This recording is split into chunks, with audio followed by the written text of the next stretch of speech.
Hey, hey, salut à toi l'ami, j'espère te trouver avec la top forme aujourd'hui. Bienvenue dans le podcast Eric.solution. Je suis Eric, ton spécialiste pour le développement rapide de ton business sur Internet et auteur du livre Comment réussir financièrement grâce au web. Dans ce nouvel épisode, je voulais parler avec toi d'un sujet qui me semble primordial pour nous autres entrepreneurs solo, surtout si tu as choisi comme moi de créer et vendre tes propres produits numériques, que ce soit comme infopreneur ou du logiciel, ou alors d'offrir des services en ligne, soit comme freelancer avec tes propres services, soit en mode arbitrage en revendant les services des autres avec une marge. Et quoi qu'il en soit, toute activité dans laquelle c'est toi qui dois fixer les prix. C'est plus simple qu'on ne croit d'évaluer à quel prix tu peux vendre un produit ou un service, à condition de savoir quoi prendre en compte pour jauger, mais aussi ce qu'il faut surtout pas prendre en compte. On va en parler. Bref, si toi, quel que soit ton niveau actuel, tu rencontres parfois des difficultés pour évaluer les prix de tes produits ou services, reste bien attentif ou attentive parce que on va parler de ça dans cet épisode. Je vais te donner quelques recommandations basées sur mon expérience, mais aussi par rapport à ce que j'ai appris auprès d'autres collègues. Et on va voir aussi pourquoi, à quel point c'est important de pas brader, entre guillemets, son travail et quel impact ça va avoir sur la pérennité de ton business. Ça te dit d'en savoir plus? Alors surtout, lâche pas la suite.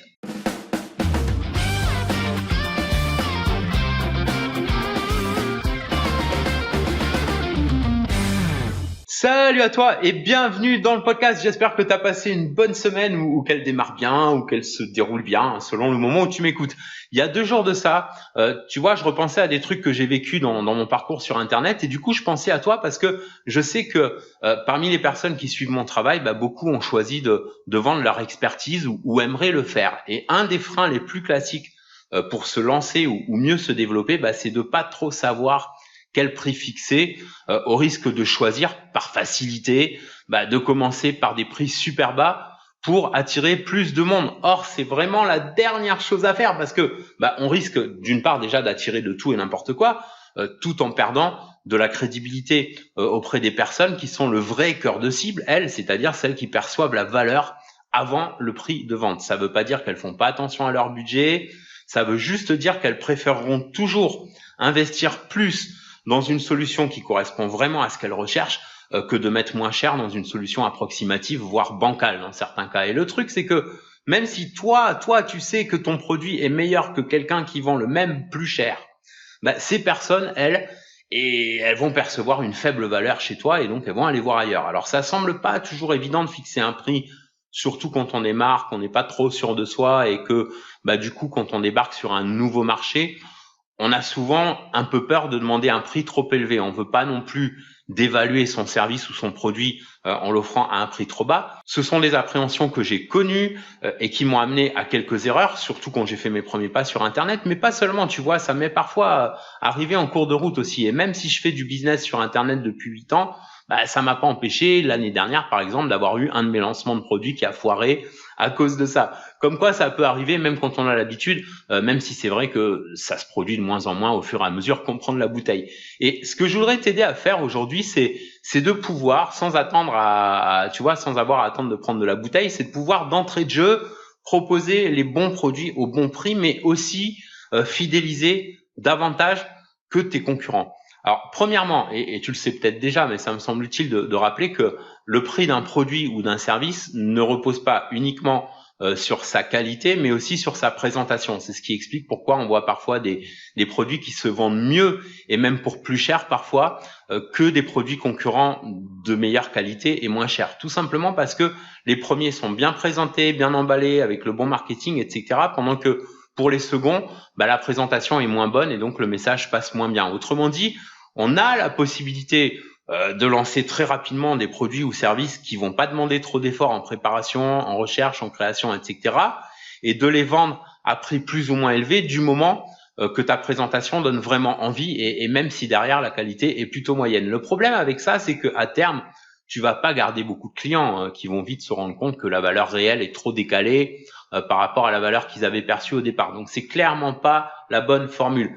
La clé, en fait, pour durer sur le long terme, c'est de focaliser à la fois sur le qualitatif et sur une bonne présentation, une bonne mise en valeur, non pas juste de ton produit ou service, mais surtout et avant tout une mise en avant de ce que tes clients vont pouvoir en retirer pour eux-mêmes, les bénéfices, comme on dit, ils disent les Américains, les avantages, la valeur ajoutée que tu peux leur amener et la différence que tu vas pouvoir faire pour eux par rapport à d'autres acteurs de ton marché, quels que soient d'ailleurs les prix que eux pratiquent, plus ou moins élevés que les tiens. Et justement à ce propos, ce qui va beaucoup t'aider à déterminer un prix de lancement pour ton produit ou service avant même sa création, c'est de prendre la température du marché, pas seulement en analysant les prix pratiqués par les autres, par tes concurrents, mais aussi en jaugeant la valeur derrière et si possible les réactions du marché, et ce avant même d'attaquer la création de ton produit.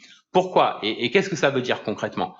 Si par exemple toi ton truc c'est de vendre des formations et ou des logiciels ou que tu aimerais te lancer là-dedans, tu vas prendre le temps de regarder ce qui se fait ailleurs dans le même domaine, pourquoi pas même investir dans des formations ou logiciels dans la même thématique que la tienne, voir comment c'est structuré, ça peut être la durée des vidéos de formation, je sais pas moi, leur qualité ou le niveau de difficulté ou de simplicité. Si on est sur du logiciel, de l'appli, tester les différentes fonctions, les limites, les bugs, la présentation, etc. pour voir ce que toi, tu pourrais améliorer dans ton propre produit. Et si possible, consulter des avis d'utilisateurs s'il y en a, donc qui achètent chez tes concurrents. Qu'est-ce qu'ils trouvent génial que toi, tu pourrais rendre encore plus génial ou au contraire, qui leur semble manquer et que toi, tu pourrais amener et puis reporter toutes ces infos quelque part, par exemple avec un outil comme Evernote et t'en servir pour évaluer tes prix qui vont pas juste reposer sur la moyenne des prix du marché, mais aussi sur la valeur que tu peux amener sur ce marché par rapport aux autres à travers ton savoir-faire, les efforts que tu as entrepris pour trouver la solution qui correspond exactement à ce que ton audience recherche et à ce moment-là, t'as pas à complexer de vendre cher, entre guillemets, plus cher en tout cas que ce que tu pensais pouvoir vendre au début quand tu n'étais pas vraiment confiant dans ton produit. Et d'ailleurs, au risque de répéter un truc que j'ai déjà dû dire 2 ou 3 fois dans d'autres podcasts ou vidéos, c'est que si tu achètes un produit ou un service qui est pas cher et que c'est mal fait, c'est toujours trop cher. Maintenant, si tu y mets le prix et que tu as entre les mains quelque chose qui t'amène bien plus que la version pas chère, alors en termes de valeur perçue, de durabilité, etc., tu as clairement fait une bonne affaire et le reste, c'est une question de budget. Je vais y revenir. Sachant que la valeur perçue, c'est pas forcément financier. Si par exemple, tu imagine tu publies un guide avec une méthode pour perdre du poids efficacement, sans devoir se priver de tout, ni prendre de trucs chimiques. Alors la personne qui est vraiment en surpoids, qui en souffre chaque jour et qui cherche désespérément par tous les moyens naturels, si possible, à perdre du poids sans risque, et si possible en plus tout en se faisant plaisir, cette personne, elle va trouver beaucoup plus de valeur dans ton contenu par rapport au prix qu'elle paye que celle, à condition quand même de rester abordable, que celle qui est pas vraiment motivée à se mettre en action pour perdre du poids. La première personne, elle va y mettre le prix sans hésiter, pendant que la seconde, elle trouvera toujours que c'est trop cher. Bref, c'est juste un exemple parmi tant d'autres. Il est peut-être un peu tard d'ailleurs, mon exemple de régime, tu vois, c'est tarte, mais tu vois l'idée. Un autre exemple plus célèbre et plus radical, c'est celui de vendre de l'eau dans le désert. Tu vois, si tu marches, imagine tu marches depuis 2 jours dans le désert du Sahara. Il te reste encore des jours de marche avant de retourner à la civilisation et à peine quelques gouttes d'eau dans ta gourde. Que tu croises un gars avec un stand d'eau bien fraîche, potable de préférence, à 100 € le verre, et à condition que ce soit pas un mirage, si tu as 100 € ou plus sur toi, qu'est-ce que tu vas faire? Est-ce que tu vas hésiter? Est-ce que tu vas, je sais pas moi, essayer d'avoir le verre pour 10 € ou demander à payer en 12 fois? Le gars, il va te répondre, c'est pas marqué CTLM, tu vois, si tu bois en une fois, tu payes en une fois. Ou est-ce que, je sais pas moi, tu vas prendre le risque de marcher quelques kilomètres en plus pour essayer de trouver moins cher, quitte à boire de l'eau frelatée? Non, bien sûr que non, t'es assoiffé, il n'y a pas d'autre point d'eau avant des kilomètres. T'hésites même pas, tu sors le portefeuille, tu payes, tu te désaltères et si tu peux, t'achètes des réserves pour le reste de la route, mais tu vas pas regarder une seconde à la dépense. C'est un principe que tu peux appliquer dans ta politique de prix.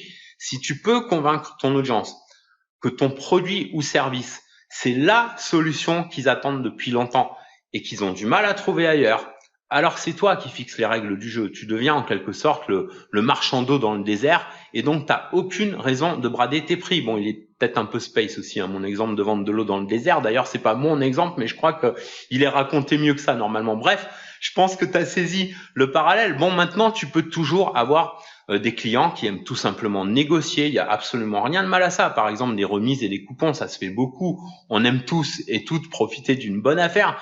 Surtout si on traverse une période un peu difficile financièrement.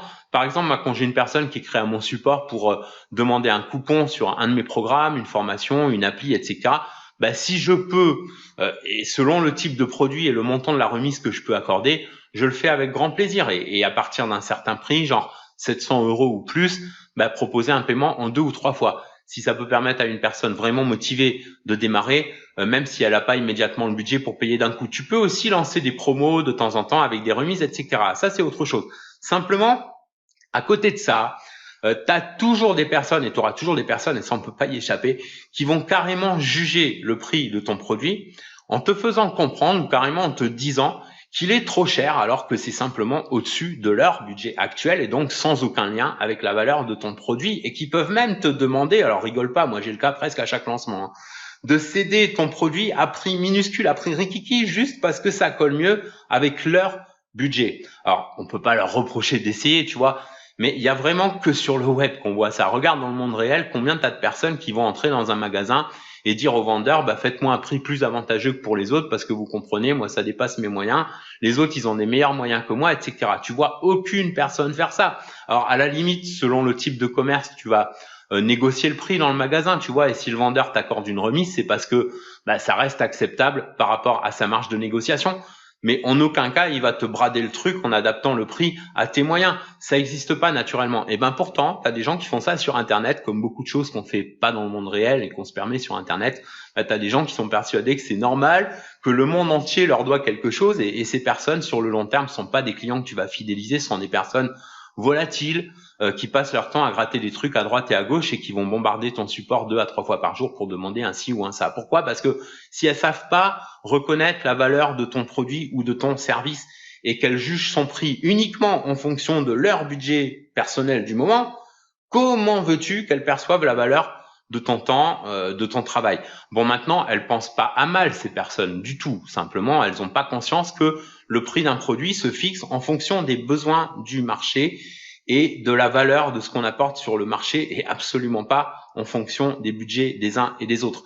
Si le prix de ton produit ou de ton service est en phase avec les standards du marché, que tu sais qu'il peut amener 5 à 10 fois plus de valeur à la personne qui te l'achète, et qu'il y a des personnes qui peuvent pas se l'offrir à côté de ça, ça veut pas dire que le prix est pas bon. Ça veut juste dire que ces personnes-là sont pas ta clientèle, sont pas ta cible, elles sont la cible de tout ce qui est pas cher, et donc ça sert à rien de sacrifier le prix de ton produit pour elles en espérant gagner un client ou une cliente de plus, parce que de toute façon, le jour où tu as un concurrent qui propose moins cher que toi, elles vont y aller tout droit, elles vont foncer dessus même si c'est moins bien.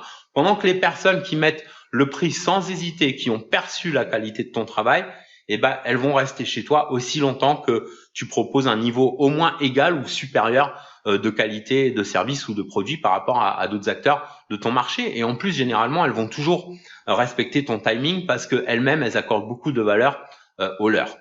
Focalise de préférence sur ce type d'audience. Amène-leur ceux qui recherchent, fidélise-les, bichonne-les, et laisse donc les gratteurs et autres emmerdeurs à tes concurrents, même si dans un premier temps, tu feras peut-être moins de ventes que en cédant sur le prix par peur de perdre des clients. Sur moyen et long terme, en agissant de cette façon, tu vas attirer de plus en plus de personnes intéressantes avec qui tu vas avoir une meilleure relation, qui vont aimer traiter avec toi sur le long terme et avec qui tu auras le même plaisir à traiter parce que elles respectent ton boulot et ton timing. Autrement dit, pour récapituler brièvement, 1. Analyser rapidement les tendances de son marché. 2. Développer un produit ou service qui amène une vraie réponse à ce marché et une valeur ajoutée par rapport à la concurrence. 3. Focaliser dans ce marché sur une catégorie bien définie de personnes prêtes à y mettre le budget qui convient, tout en prévoyant un coupon pour fidéliser les plus motivés et pourquoi pas un paiement en 2-3 fois maximum à partir d'un certain prix. 4. Créer une offre irrésistible pour ces personnes avec la mise en avant des bénéfices qu'elles vont en retirer et un prix qui soit à la fois juste, attractif pour elles et rentable pour ton business. Selon moi, c'est le bon combo, la formule gagnante si tu veux te développer un business solide pour des années et pas juste, tu vois, jusqu'au bilan du 31 décembre comme beaucoup font et qui est une vision obsolète si on veut se construire un business durable sur le long terme. En résumé, si tu as entre les mains un produit ou service de qualité avec une offre irrésistible derrière et qui va donner à ton audience l'impression d'avoir trouvé en quelque sorte l'oasis dans leur désert, bah t'as absolument pas à rougir sur tes prix ni à marchander comme si tu vendais des tapis, tu vois. Voilà pour l'épisode d'aujourd'hui. Je te kiffe. Si cet épisode a pu t'inspirer par rapport à ton business ou ton projet de business sur Internet, n'hésite pas à prendre 2 secondes pour liker et partager avec un max de tes amis et collègues entrepreneurs qui cherchent à faire de super revenus grâce à Internet de la façon la plus simple et la plus fun possible. On se retrouve dans le prochain épisode, dans la prochaine conférence ou dans les liens en description de ce podcast pour t'accompagner dans ton aventure d'entrepreneur solo. En attendant, prends bien soin de toi et fais une différence dans ton business et dans ta vie aujourd'hui.